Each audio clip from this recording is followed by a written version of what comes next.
कार्यात व्यत्यय आणलात आणि कलीला आव्हान करतात. तू अतिक्रमण करतोय. कलीची प्रतिज्ञा ऐका. मी माझा प्रभाव वाढवतच राहणार. माझं अस्तित्व सिद्ध करणार. तुम्ही देव माझं जे काही करायचं असेल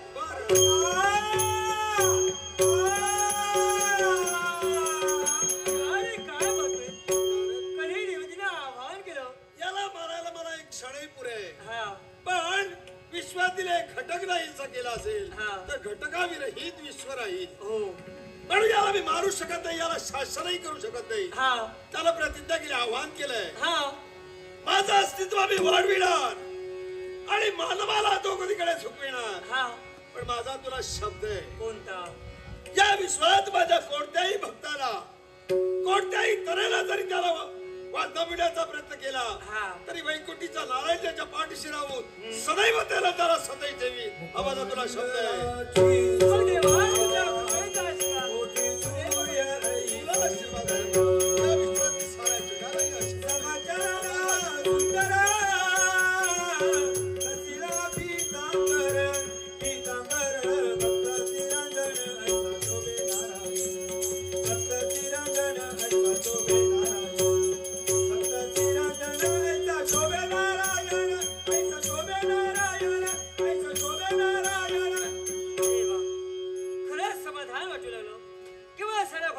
रक्षण करण्यासाठी तू सदैव तत्पर आहे.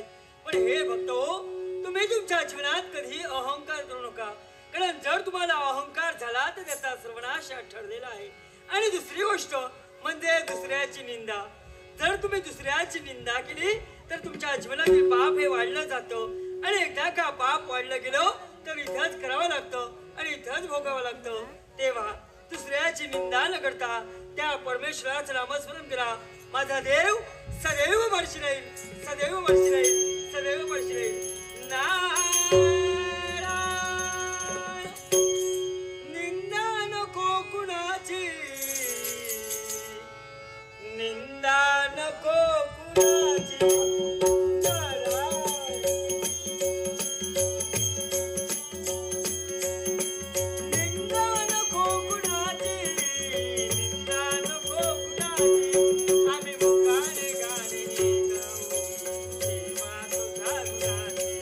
आम्ही मुखाने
दिशेने भ्रमंती करते. तर का ते शीर धड एकत्रित केलं आणि अंधकडा चालना दिली. आत्मविश्वास आहे मान निश्चितात होईल. त्याच्या अंधकाचा शीर फिरता येईल. त्या अंधकाच्या शिरामार्फत मी माझं अस्तित्व सिद्ध करायला हवंय. पण नुसत्या शिरा काय करावं? ते काय करावं, कसं मिळवावं तुझा तू ठरव.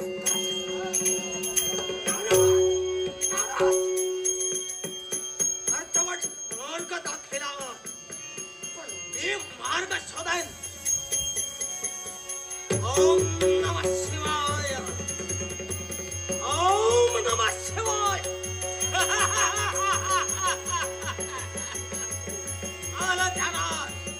ते अंधकाचं भिरभिरणारं शीर प्रथम स्थिर करायला हवंय. म्हणूनच अंधकाचं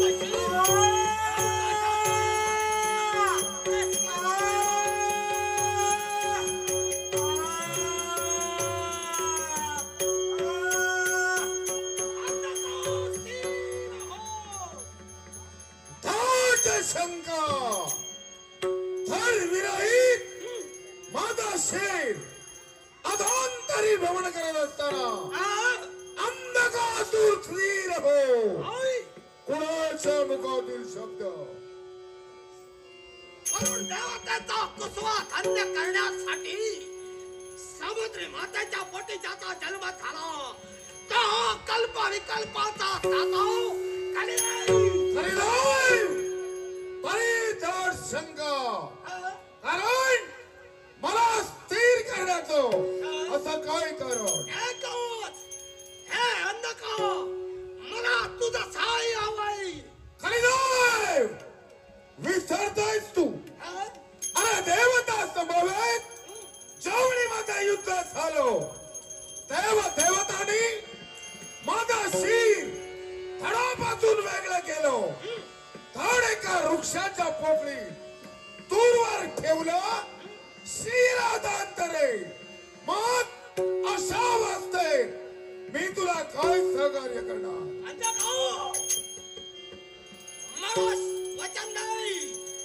जर का तुझं गेलेलं धड तुला परत मिळालं, तू मूळ स्थितीत आलास, तर मला सहाय्य करशील? खरीदेव परत घरावरी लोटलाय.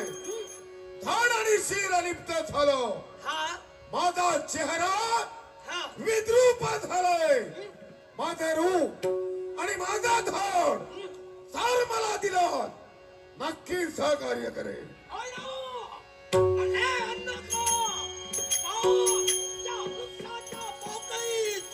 तुझा धड ठेवला होता. माझ्या शक्तीनं तर एकत्रीकरण करतोय. ओम नमः शिवाय.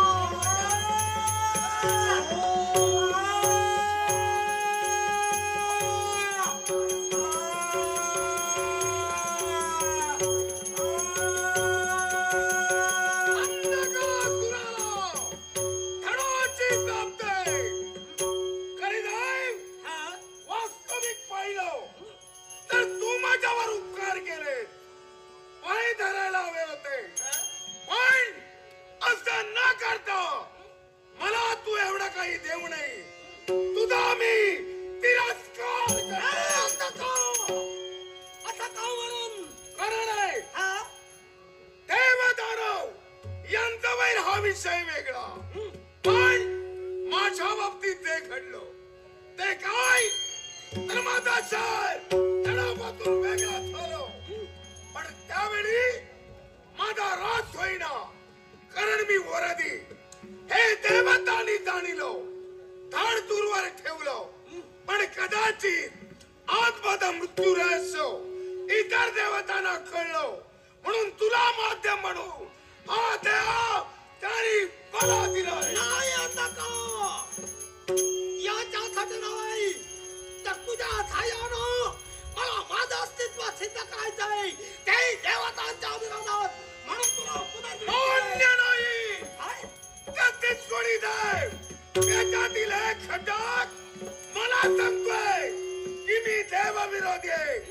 मला पटत नाही. उलट तू मला धड देऊन चूक केली. दैविक तत्वावर मत हा जो माझा ध्यास होता तो तुझ्यापासून पूर्ण करेल. हा जर का तुला आठवत असेल तर ज्या अवस्थेत होतो त्याच अवस्थेत तुला पुन्हा शकेल. तूच काय कुठली देवता येऊ दे, मी कुणाच्याही वळगणाला भीक न घालता प्रतिकार करण्यासाठी प्रथा वल्गना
एक वेळ पूर्वेला उगवता फणो कदाचित पंचमे तुकवे आकाशातील नवलाच्या तारांगणा कदाचित जलमय होते. जलाचर प्राणी आकाशात भ्रमण करू लागते. चंद्र शीतलता सोडे, सागर मर्यादा सोडे, पण मी आपले शब्द पार ठरवणार नाही. सर्व भक्तांना